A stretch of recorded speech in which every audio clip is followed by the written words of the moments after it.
কেবল একটি নাম নয়, খালেদা জিয়া দেশের রাজনীতির বাক বদলের এক জীবন্ত ইতিহাস। বাংলাদেশের জাতীয় ঐক্যের প্রতীক। একজন সাধারণ গৃহবধূ থেকে হয়ে ওঠেন কোটি মানুষের দেশনেত্রী।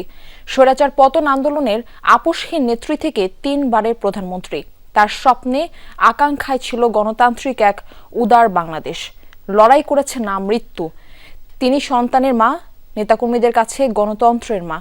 রাজনীতির জটিল মঞ্চে দীর্ঘ পথ চলায় দেশ, মাটি আর মানুষের প্রশ্নে ছিলেন আপোষহীন। এই রাজতন্ত্র যেভাবে আপনারা চালাচ্ছেন এগুলো বন্ধ করেন। আমরা গণতান্ত্রিক দল নির্বাচনের মাধ্যমে ক্ষমতায় যাওয়াতে জনগণের ক্ষমতাকে আমরা বিশ্বাস করি। আমরা ক্ষমতায় এসে বানিয়েছি বাংলাদেশকে ইমার্জিং টাইগার। আইন সবার জন্য সমান নয় এবং এটাকে একটা নিরপেক্ষ কোর্ট বলে জনগণের কোর্ট বলে না, এটাকে বলা হয় আওয়ামী কোর্ট। জনগণের ভোটের অধিকার কেড়ে নেওয়া হয়েছে। আমরা জনগণের ভোটের অধিকার ফিরিয়ে আনতে চাই। তাদের একমাত্র লক্ষ্য হলো বিএনপি দমন নীতি। ধরে ধরে মারোটান রাজা হবে খান খান, তেমনি ভাবে এদের অবস্থাও সেই অবস্থা হবে। দেশ আজ গণতন্ত্রহীন অবস্থায়। বীরের এই রক্তস্রোত, মায়ের অশ্রুধারা যেন বৃথা না যায়। দেশ ছাড়িয়ে খালেদা জিয়ার ব্যাপ্তি বিশ্ব রাজনীতিতে, কিন্তু বরাবরই তিনি এই সবুজ শ্যামল উর্বর বাংলাদেশের সাধারণ মানুষের নেত্রী। পাহাড় কিংবা সমতল সবখানেই ছিল যার বিচরণ। We emphasize the centrality of women and children in our development strategy.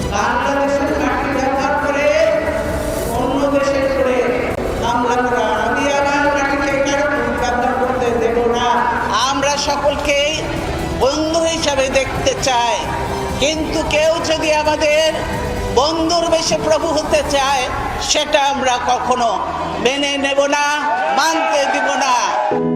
ফেনীর ইস্কান্দার মির্জা ও তৈয়বা মজুমদার দম্পতির এই সন্তান জন্ম নেন দিনাজপুরে 1946 সালে। ঠিক পুতুলের মতো দেখতে, তাই নামও খালেদা খানম পুতুল। 1960 সালে সেনাবাহিনীর তৎকালীন ক্যাপ্টেন জিয়াউর রহমানের সঙ্গে আবদ্ধ হন বিবাহ বন্ধনে। 1981-তে জিয়াউর রহমান হত্যার পর 2 সন্তান নিয়ে অকুল পাথারে খালেদা জিয়া। স্বামী জিয়ার সততা গৃহবধূ খালেদার পরিবারে নিয়ে আসে দৈন্য।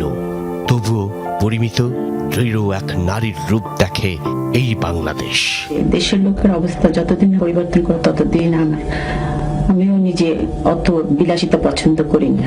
আমার ছেলেদেরও কোনো সময় কোনো রকম বেশি কাপড় চোপড় সে পছন্দ করতো না। আমরা সবসময় রেশনের চাল খাই।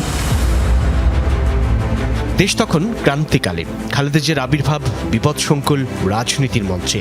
নেতাকর্মীদের চাপে স্থির নিস্তরঙ্গ জীবন পাশ কাটিয়ে 82-র 2 জানুয়ারি প্রাথমিক সদস্য হন দলের। 83-তে ভাইস চেয়ারম্যান আর 1984-তে বাংলাদেশ জাতীয়তাবাদী দল বিএনপির চেয়ারপারসন। এরশাদ ক্ষমতা দখলের পর গণতন্ত্র পুনরুদ্ধারে সর্বাত্মক আন্দোলনে নামেন খালেদা জিয়া। তাঁর নেতৃত্বে 86-তে একতরফা নির্বাচন বর্জন করে বিএনপি। এরপর থেকে রাজপথই যেন তার বিচরণ স্থল। জনগণই তাঁর সার্বক্ষণিক সঙ্গী আর ভরসা।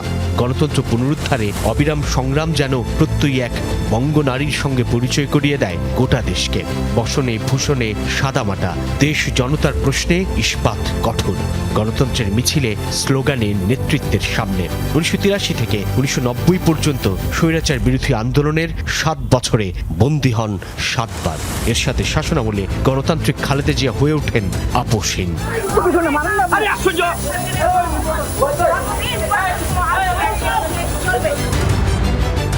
91-এ স্বাধীন বাংলাদেশের প্রথম নারী প্রধানমন্ত্রী বিএনপি চেয়ারপারসন খালেদা জিয়া। ফিরে আসে সংসদীয় শাসন ব্যবস্থা। কর্মসংস্থান সৃষ্টি, গার্মেন্টস শিল্পের প্রসার আর নারীর ক্ষমতায়নে তাঁর ভূমিকা অনন্য। প্রতিবেশীর কাছ থেকে পানির ন্যায্য হিস্সা দাবিতে ছুটে যান জাতিসংঘে। তাঁর গুরুত্বের স্থান ছিল জনমতামত, শান্তি আর স্থিতিশীলতায়। রাজনৈতিক প্রজ্ঞার এক অনন্য পরিচয়। We have made primary education compulsory under law. Education for girls in rural areas have been made free up to the 8th class. 2001-এ প্রধানমন্ত্রী হলেন তৃতীয়বার, স্থান করে নেন ফোর্বস ম্যাগাজিনের বিশ্বের প্রভাবশালী নারীর তালিকায়। 2007 আলোচিত 1/11 সময়ে আবারও কারাবন্দী বিএনপি চেয়ারপারসন। অস্থির এক রাজনীতির সময়ে বড় ছেলে তারেক রহমানকে চিকিৎসার জন্য চলে যেতে হয় লন্ডনে। ওই দুঃসময়েও ছাড়তে রাজি হননি দেশ। এই যে -4গুলো আপনারা জানেন, সে -10গুলো তারা চেয়েছিল যে বিএনপিকে ভেঙে দিয়ে কিংবা আমাদেরকে বাদ দিয়ে তারা নতুন করে একটা বিএনপি নাম দিয়ে নতুন একটা বিএনপি তৈরি করবে। ভোটের মাঠে তাকে কোনোদিন স্পর্শ করতে পারেনি পরাজয়। 91, 96, 2001 কিংবা মহাবিপর্যয়ের 2008, যতবার যে নির্বাচনে যতগুলো সংসদীয় আসন থেকে লড়েছেন, প্রতিটিতেই খালেদা জিয়া জয়ী হন জনতার উপচে পড়া ভালোবাসায়। আমাদের ভাষা আন্দোলন, বিভিন্ন জাতীয় সংগ্রাম ও রক্তক্ষয়ী মুক্তিযুদ্ধের বীর শহীদদের কথা শ্রদ্ধার সঙ্গে স্মরণ করছি। কোনো ধর্মের মানুষই আওয়ামী লীগের হাত থেকে রেহাই পায় নাই। সংবিধান পরিবর্তন করেছে, এখন যে সংবিধান করেছে সেই সংবিধানে জনগণের কল্যাণের কিছু নাই। আজ আপনারা দেখছেন কিভাবে রাষ্ট্রীয় সন্ত্রাসের মাধ্যমে আমাকে শহীদদের জড়িত বাড়ি থেকে খালেদা জিয়ার জীবনের সবচেয়ে দীর্ঘ ব্যক্তিগত আর রাজনৈতিক নিপীড়ন যন্ত্রণা শুরু 2009 থেকে। আওয়ামী লীগ সরকার সেনানিবাসের মইনুল রোডের বাসভবন ছাড়তে বাধ্য করে তাকে। কাছে ছিলেন না দুই সন্তান তারেক রহমান ও আরাফাত রহমান কোকো। স্বামী আর সন্তানদের স্মৃতি বিজড়িত বাড়ি ছাড়ার পর খালেদা জিয়ার নতুন লড়াই শুরু। হুমকির মুখে পড়া গণতন্ত্র উদ্ধারে ছুটে যান রোড মার্চে। 13 সালের শেষ দিকে মার্চ ফর ডেমোক্রেসি বা গণতন্ত্রের অভিযাত্রায় নেমে গুলশানে ভাড়া বাসা ফিরোজায় পড়েন পুলিশি বাধায়। 57 জন অফিসারকে হত্যা করলো, সেদিন হাসিনার ফোর্স কোথায় ছিল? কেন সে ফোর্স পাঠায় নাই? আসলে সে নিজেই জড়িত ছিল এই হত্যাকাণ্ডের সঙ্গে। আমি সরকারকে হুঁশিয়ার করে বলতে চাই, এর পরিণাম হবে ভয়াবহ।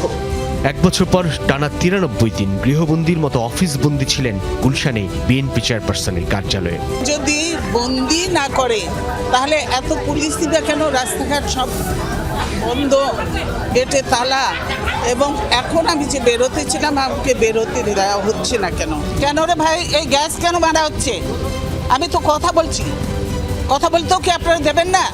রাজনৈতিক জীবনে সংকটের নানা অধ্যায় থাকে, কিন্তু সেই মানুষটি যদি হন একজন মা, তখন বাংলাদেশ দেখল এক নরম কোমল মাকে। রাজনীতির কুটিলের প্রতিহিংসার শিকার হয়ে অরাজনৈতিক ছোট সন্তান আরাফাত রহমান কোকো মালয়েশিয়ায় মারা যান 2015-র সেই উত্তাল দিনে। মরদেহ যখন দেশে পৌঁছায়, খালেদা জিয়া তখনও আপোষহীন তাঁর সংগ্রামে। ক্ষমতার জনতার ভিড়ে একজন মা টুকরে কেঁদে ওঠেন আদরের সন্তানের শিয়রে।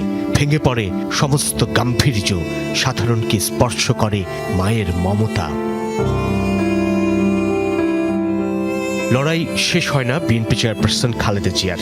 নির্দলীয় সরকারের অধীনে নির্বাচনের দাবিতে যখন দেশের প্রান্ত জুড়ে জনগণকে সম্পৃক্ত করার আহ্বান তার, তখন নেমে আসে বিচারের খড়গ।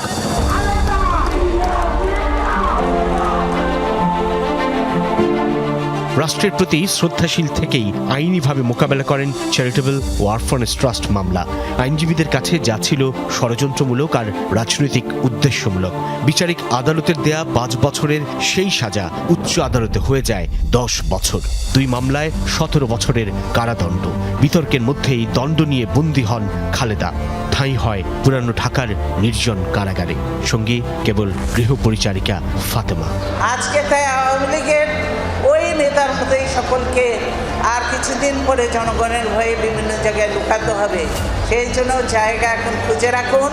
এরপর থেকেই অসুস্থতাই তাঁর সঙ্গী। পরে নির্বাহী আদেশে দণ্ড স্থগিত করে 2020 সালের 25 মার্চ সাময়িক মুক্তি দিলে হাসপাতাল থেকে বাসায় ফেরেন বিএনপি চেয়ারপারসন। কিন্তু পায়ে হেঁটে যাওয়া খালেদা জিয়া ফেরেন হুইল চেয়ারে। একদিকে বয়স, অন্যদিকে নানান ব্যাধি তাঁর গন্তব্য ঠিক করে শুধু হাসপাতাল আর বাসা। উপেক্ষিত হতে থাকে বিদেশে বিশেষায়িত চিকিৎসার আকুল আবেদন। দূরত্ব বাড়ে সক্রিয় রাজনীতি থেকে, তবুও তাঁকে ঘিরেই আবর্তিত হতে থাকে বিএনপির সবকিছু। 2024-এর গণ অভ্যুত্থানে শেখ হাসিনার পতন ঘটলে মুক্তি মেলে দেশনেত্রী খ্যাত সাধারণ জনতার কাছে তুমুল জনপ্রিয় বিএনপি চেয়ারপারসন খালেদা জিয়ার। হয়ে ওঠেন ঐক্যের অনন্য প্রতীক। অভ্যুত্থানের পরপর জনতার উদ্দেশ্যে দেয়া ভিডিও বক্তব্যে যেন নিজের অসাধারণ উদার সহিষ্ণু ব্যক্তিত্বের পরিচয় আরও একবার তুলে ধরেন বিপ্লবী জনতার সামনে।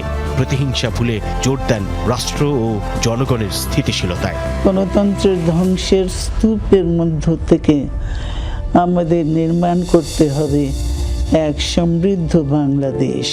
ধ্বংস নয়, প্রতিশোধ নয়, প্রতিহিংসা নয়, ভালোবাসা, শান্তি ও জ্ঞান ভিত্তিক সমাজ গড়ে তুলি। 2025-এর শুরুতে লন্ডনে যান চিকিৎসার জন্য। রাজনীতি যে সন্তানের সঙ্গে ভৌগোলিক দূরত্ব বাড়িয়েছিল, সেই জ্যেষ্ঠ সন্তান বিএনপির ভারপ্রাপ্ত চেয়ারম্যান তারেক রহমানের কাছে গেলেন।